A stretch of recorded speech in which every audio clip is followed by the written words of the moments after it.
The era is the mid-1st century AD. The air in the stone courtyard is thick with a stench that triggers a primal panic in every living thing.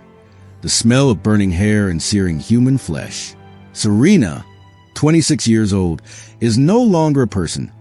She is a canvas of the Roman state's cruelty. She does not scream, not because it doesn't hurt, but because the shock has severed a connection between her nerves and her voice. The iron glows a dull, malevolent orange as it pulls away from her forehead, leaving behind the hiss of destroyed skin. Fugitivus, the Latin mark of the runaway. Until 14 days ago, she was a trusted administrator in the villa of Senator Lucius Valerius Maximus, her hand stained only with ink. Now, she kneels in the dust of the Laurentine labor facility, chained to a post that is slick with the sweat and blood of the women who knelt here before her. The ringing in Serena's ears drowns out the casual laughter of the guards, but she can feel the vibration of their heavy boots on flagstones. She is waiting for the architect of this nightmare. He arrives with the slow, confident stride of a man who has turned suffering into an administrative science. Quintus Civilis Dus. He is 45, his face lined not by worry, but by the boredom of absolute power. He stops before her, tilting her chin up with a finger that feels as cold as the iron was hot. He examines a fresh brand with the critical eye of a sculptor checking for flaws. The senator's runaway, Dus murmurs, his voice dry as parchment. Educated, pampered, you had a life most in this empire would kill for, and you threw away for 12 days of starvation in the woods. I had reasons, Serena whispers, her throat raw. Dus sighs, a sound of theatrical disappointment. They always have reasons. Love, hunger, madness. It implies you have an interior life. You do not. You are property. He demands to know the specific stupidity that led her here. When she tells him of her daughter, sold 6 months ago to a buyer in Ostia, his expression doesn't soften. It sharpens. A child born in slavery belongs to the master, not the mother. You know the law. That child is property.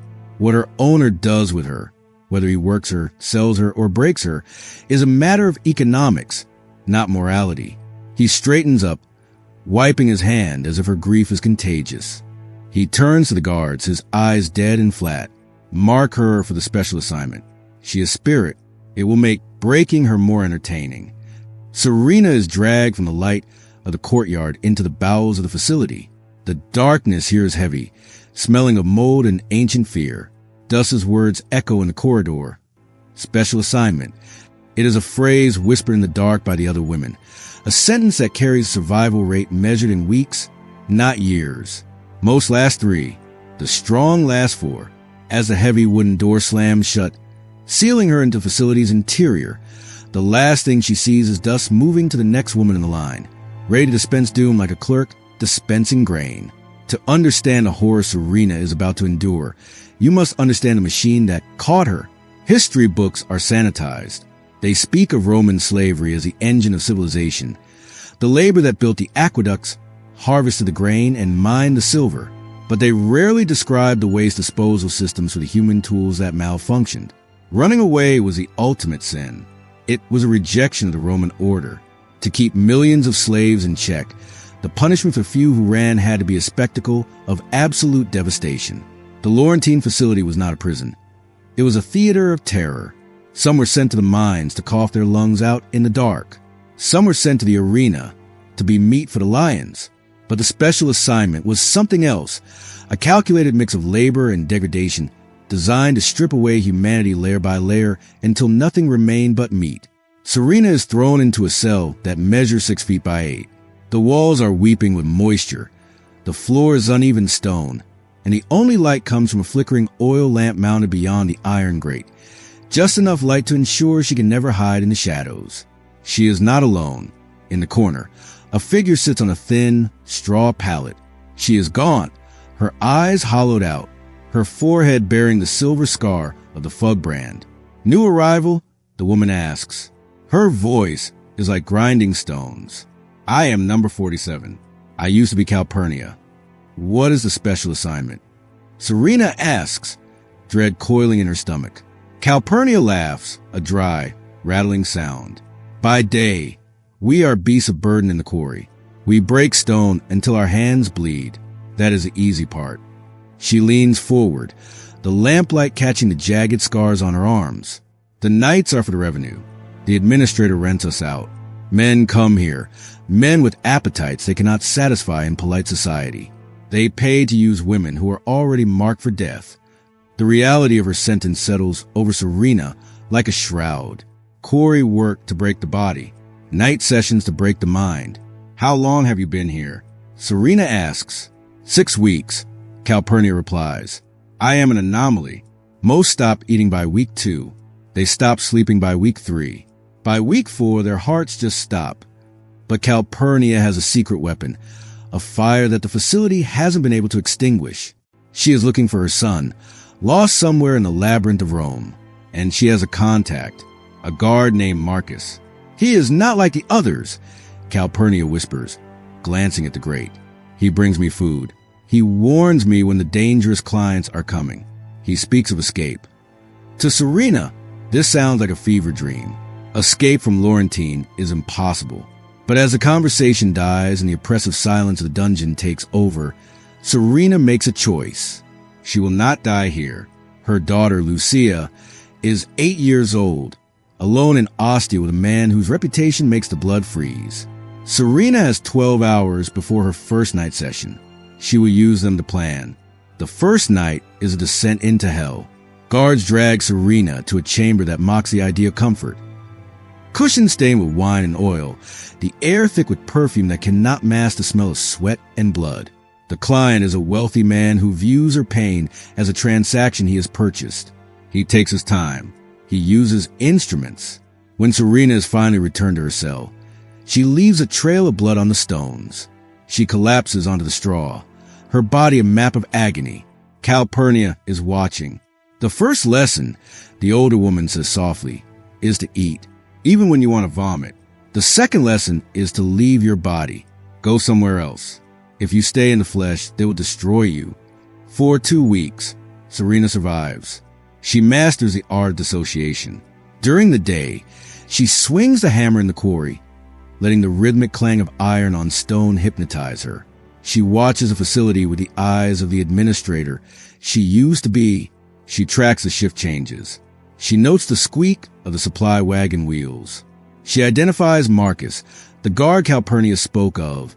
He is young, perhaps 25, with a face that hasn't yet hardened into the mask of sadism worn by his peers. One day, at the quarry, their eyes meet. He sees a calculation in her gaze. That night, a scrap of paper appears under her pallet. You are being watched by a friend. Be strong. The days blur into a cycle of stone and suffering.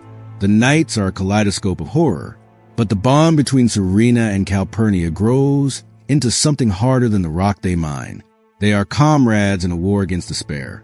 Marcus becomes their lifeline, smuggling extra rations and passing notes. But the mathematics of escape are cruel. Marcus reveals the truth in a hurried whisper near the water trough. I can forge paper for one. I can bribe the gate guards for one. The wagon can only hide one. Serena refuses to leave Kalpernia. We go together or I stay. But Kalpernia shakes her head, a sad smile touching her lips. I have been here 8 weeks now. My body is failing. If I run, I will slow you down. If we are caught, we both die. She grips Serena's hand, her skin rough and hot. Your daughter is in Ostia. You know where she is. My son is a ghost in Rome. I cannot find him, but you can save her. Kalpernia is offering the ultimate sacrifice. She will stay and die in the stone hell so that Serena can live.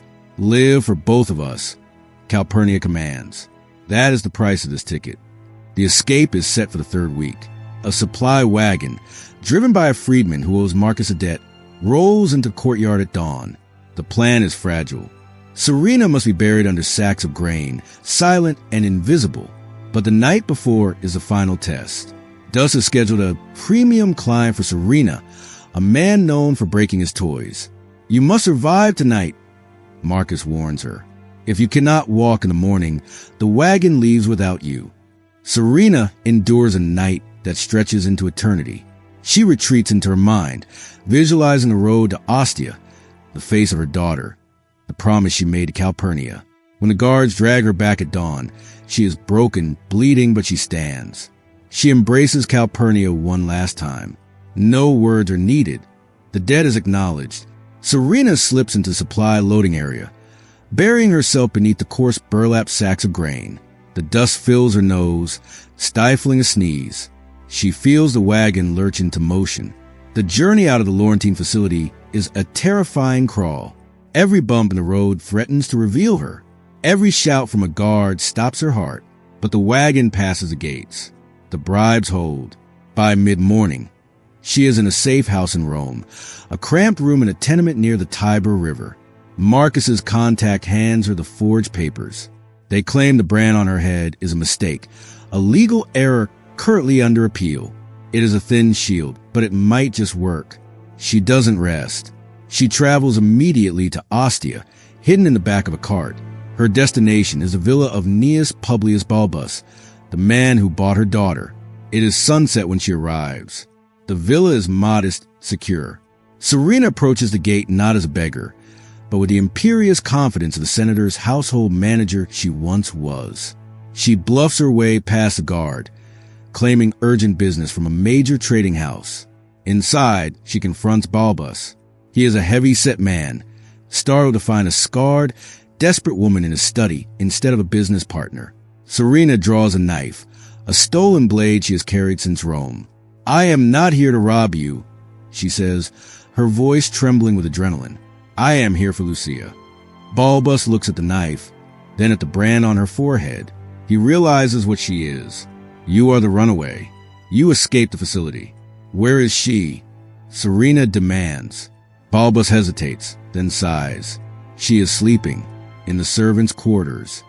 He raises his hands. "I bought her because I saw who was bidding against me. I am not a monster. She cleans. She sweeps. I have not touched her." He leads Serena to a small room. There, on a simple mat, curls 8-year-old Lucia. The reunion is a collision of grief and joy that nearly brings Serena to her knees. She holds her daughter, checking her frantically for bruises, for brands. There are none. Balbus watches from the doorway, a strange expression on his face. Perhaps shame, perhaps the flicker of a conscience that Roman society tried to breed out of its masters. "Go," he says quietly. "There is a ship leaving from Massilia at dawn. If you stay in Italy, they will find you. Take her and vanish." Serena and Lucia flee into the night. They board the ship as nameless passengers, watching the coast of Italy recede into gray morning mist. They eventually settle in Massilia, a port city where pasts can be rewritten. Serena works as a scribe, her scars hidden beneath a headscarf, her story buried in silence. But she never forgets. Years later, news travels across the sea.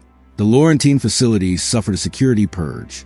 A guard named Marcus was executed for treason. A slave woman named Kalpernia died in her cell 3 weeks after a prisoner escaped, refusing to speak a word to her interrogators.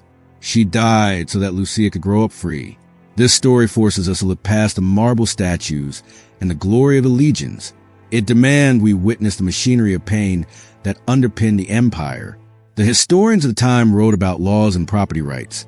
They did not write about the smell of the branding iron or the courage of women like Kalpernia. But we remember them. Subscribe to the channel if you want to uncover more history that was burned out of the books. Comment below where you're watching from and tell me, would you have made Kalpernia's choice?